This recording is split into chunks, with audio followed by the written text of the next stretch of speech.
बार करै खेवा तैले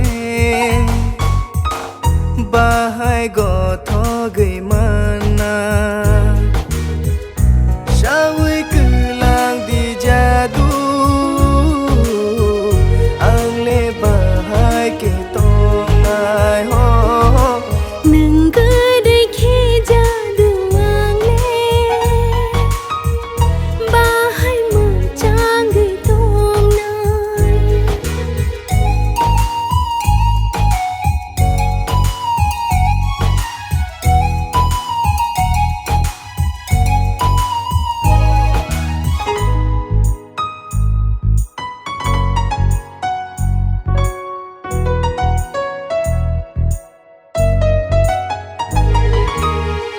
par ke rong bai no sung sa le nai thogo dai ning bai ang bo gedalo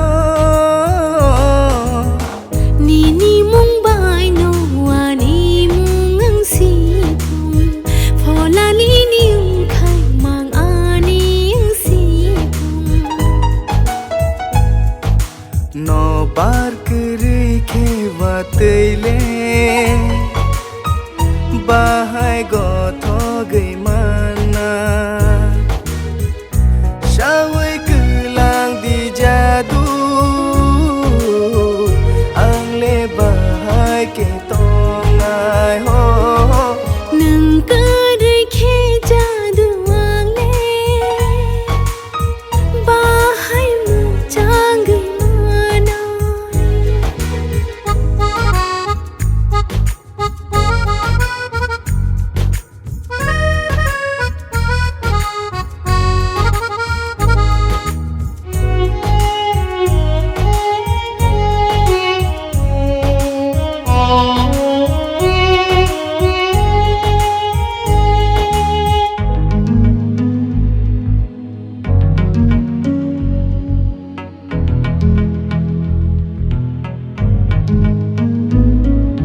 Salo chungai bai